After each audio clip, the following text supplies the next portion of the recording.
Ok, so đây tầng này là dương cho đo phía bay ấy đa nhôm năng dạy điệp rộp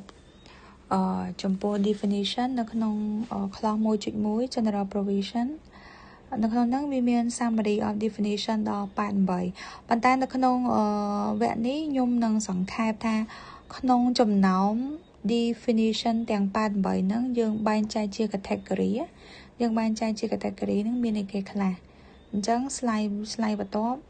chấm dừng mơ từng ở cái này. Ok, summary with group category nó không nói về miền pram group definition từng bàn bảy nó cái bàn trai chỉ pram group đại về sầm khăn để nè từng ở cái này thật đằng chẳng thì mỗi cái nhiều bị party ta miền nền nạc lá cái hai ta chia đa tua sầm khăn nó không công tra nó party miền nào cái là hay bắt đầu máu TP tại tôi năng contract document vì miền document ai cả sai cái class đại diện chặt trôi từ khung bị thang contract năng tí bảy definition đại vì bẻ pon cho mùi năng pevelia hai tí bốn tại tôi năng definition đại vì bẻ pon cho mùi năng lùi cho năng money hai tập trong khói tại tôi cho mùi năng lệch pram năng cứ miscellaneous mình thay càng nghiệp xem tiệtក្រៅពី4ធំដែលខ្ញុំរៀបរាប់មាន party contract time អញ្ចឹងឥឡូវយើងចូលដល់ definition party ម្ដង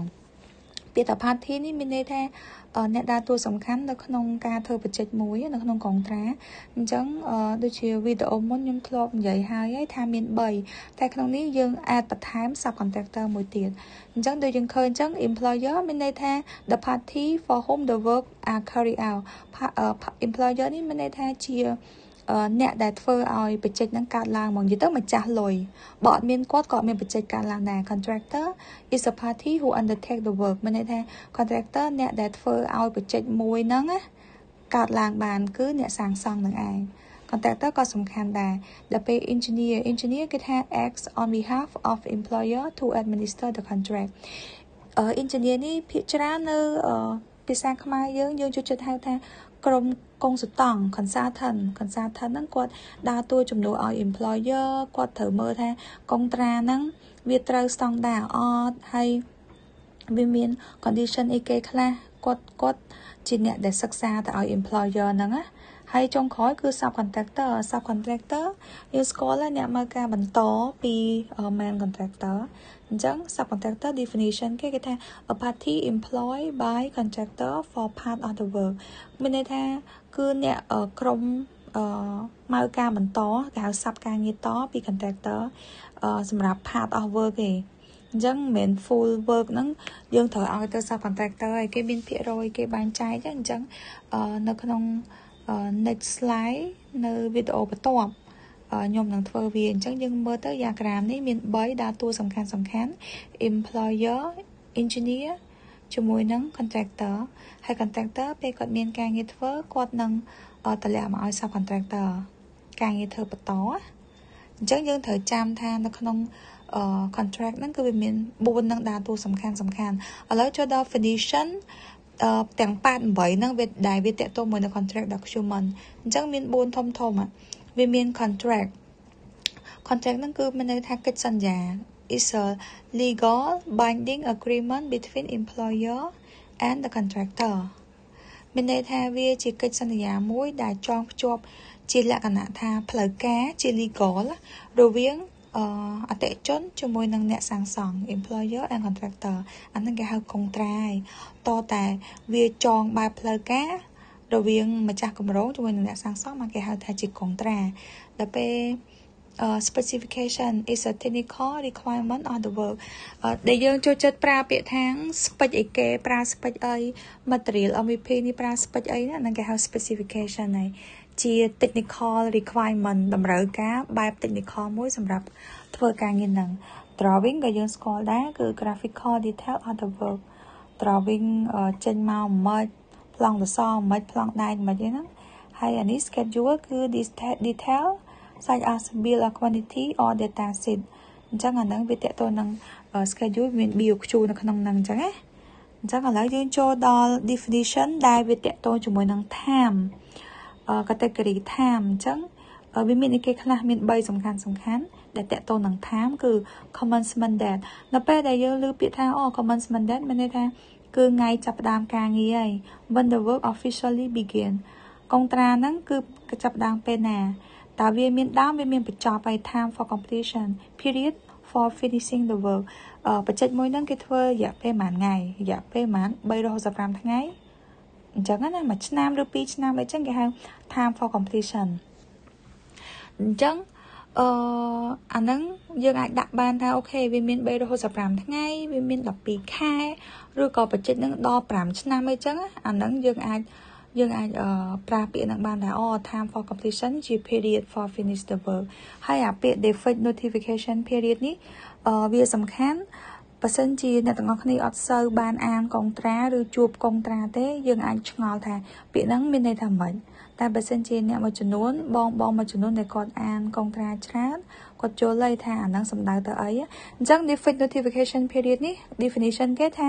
time after completions to remedy defect អញ្ចឹងកន្លែងនេះមានន័យថា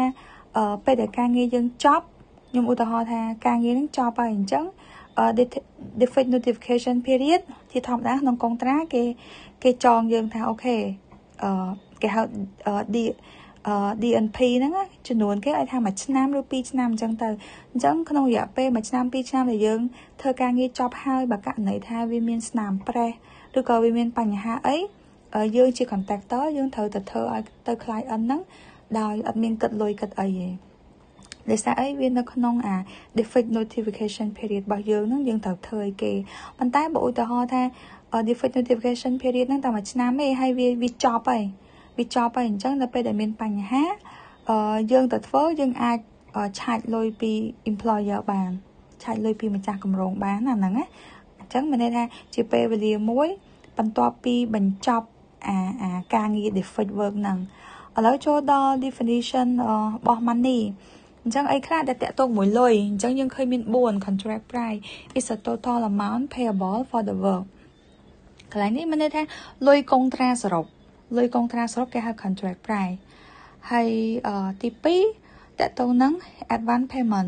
payment គេថា initial sum paid by the employer អាពាក្យ initial sum នេះមានន័យថាគេឲ្យលុយយើងមុនណាមានន័យថាការងារគេឲ្យលុយយើងមុនគេហៅប្រាក់កក់វាអាចពី10ទៅ20%ប៉ុន្តែនៅក្នុង FIDIC ជាធម្មតាគេឲ្យតែ10%អីនៃប្រាក់សរុបណាអញ្ចឹងអាហ្នឹងគេហៅប្រាក់កក់ហើយមុននឹងបានប្រាក់កក់ហ្នឹងគេមានរបៀបគេច្រើនណាយើងត្រូវចេញ advance payment guarantee ដោយ bank អីចឹងអាហ្នឹងចាំចូលដល់ definition មួយចូលដល់ clause មួយចាំយើង detail ឥឡូវចូលដល់ interim payment នេះមានន័យថា progress payments during construction អានេះដូចការងារយើងធ្វើប្រចាំខែអញ្ចឹងឧទាហរណ៍ថាការងារនឹងបានប្រមាណ%អញ្ចឹងយើង claim លុយតាម progress claim ការងារយើងទៅបើការងារយើងបានប្រមាណ%យើង claim លុយតាមហ្នឹងអញ្ចឹងណាអញ្ចឹងអានេះក៏មាន detail នៅក្នុង clause ក្នុងសភៅហ្នឹងដែរហើយចុងក្រោយគេហៅ retention money withheld until obligation are met អានេះគេចង់មានន័យថាលុយគេកាត់ទុកណាខ្ញុំឧទាហរណ៍ជាធម្មតា retention money ជាធម្មតាគេកាត់យើង5ទៅ10% នៃ contract សរុបប៉ុន្តែនៅពេលដែលយើង claim លុយគេប្រចាំខែគេអត់ដែរឲ្យលុយយើងទាំងអស់ទេខ្ញុំឧទាហរណ៍ថាបច្ចេកហ្នឹង1លានអញ្ចឹងយើងការងារប្រចាំខែយើងធ្វើបាន20%អញ្ចឹងគេបាក់ឲ្យ20%ហើយគេនឹងកាត់យើង5%ទៅ10% ដែលគេហៅថា retention money ហើយគេកាត់ហ្នឹងគេកាត់អត់ឲ្យ over maximum ខ្ញុំឧទាហរណ៍ថាក្នុងកុងត្រាគេចែងថា retention money គេកាត់ 5% រៀងរាល់ claim រៀងរាល់ interim payment claim អញ្ចឹងអូម៉ាថាយើងបាន20% នៃ1លានអញ្ចឹងកូនលុយតាមហ្នឹងទៅដក 5% ទៀតអញ្ចឹងណា 5% ហ្នឹងគឺ 5% នៃ progress work ហ្នឹងយល់អត់ឡើងហ្នឹងអាហ្នឹងមានន័យថាអញ្ចឹង retention money ហើយបន្តយើងគេឲ្យលុយយើងអា retention ហ្នឹងតើតើការងារយើងចប់ 100% ហើយវាមាន condition ច្រើនណាយើងទៅបន្ថែមជាមួយនឹង clause មួយទៀតណា តែតោនឹងសភៅចាំខ្ញុំបន្ថែមហើយតែតោនឹងmiscellaneous នេះមានដូចជាសាយមាន work equipment material ហ្នឹងអាហ្នឹងការងារទាំង4ហ្នឹងគឺវាចូលទៅឲ្យការងារគេហៅ miscellaneous work ហើយសាយគឺទីតាំងការដ្ឋានយើងនៅកន្លែងណាតែតោនឹង work ការងារនេះគឺ construction task to be complete equipment នេះយើងឃើញហើយមានដូចជាមានដូចជាគ្រឿងគេហៅ excavator អីនឹងគេហៅថា equipment ធំៗដែលយើងត្រូវ process work ហើយ material ហ្នឹងគឺមានន័យថាអាវ៉ាន់ដែលវាជួយនៅក្នុងការធ្វើឲ្យការងារហ្នឹងកើតឡើងអញ្ចឹងមានដូចទាដូចអីហ្នឹងដែលខ្ញុំដាក់រូបថតហ្នឹងអាហ្នឹងitem ទាំង4នេះវាចូលគេហៅថា miscellaneous item ហើយអញ្ចឹងសរុបមកមានន័យថាក្នុងdefinition ទាំង88ហ្នឹងយើងចែកចេញតែជា5 category ធំៗឯង5 category ធំហ្នឹងធ្វើឲ្យយើងងាយស្រួលយល់ថាអូខេវាមានតែ5ហើយ5ហ្នឹងវាបែងចែកទៅជាគេវាបែងចែកមានដូចជា party គេហៅភាគីពាក់ព័ន្ធក៏ដូចជា contract document ឯកសារក្នុងការធ្វើកុងត្រាហ្នឹងមានអីគេខ្លះហើយ definition ដែលវាតកតងជាមួយនឹងពេលវេលា time ពេលវេលាហ្នឹងមានអីគេហើយពិសេសជាងគេនោះគឺ definition ដែលតកតងមួយនឹង money នឹងលុយចាដែលខ្ញុំប្រាប់មិញហ្នឹងមាន advance payment មានអីហ្នឹងតែពិតវាមានច្រើនទៀតប៉ុន្តែខ្ញុំរៀបរាប់តែណាសំខាន់ត្រួសសិនណាដោយសារ feedback ដូចយើងដឹងអញ្ចឹងថាវាច្រើនហ្នឹងហើយអញ្ចឹងវាទាមទារឲ្យយើងហ្នឹងអានឲ្យច្រើនអូខេអរគុណច្រើនបាយបាយ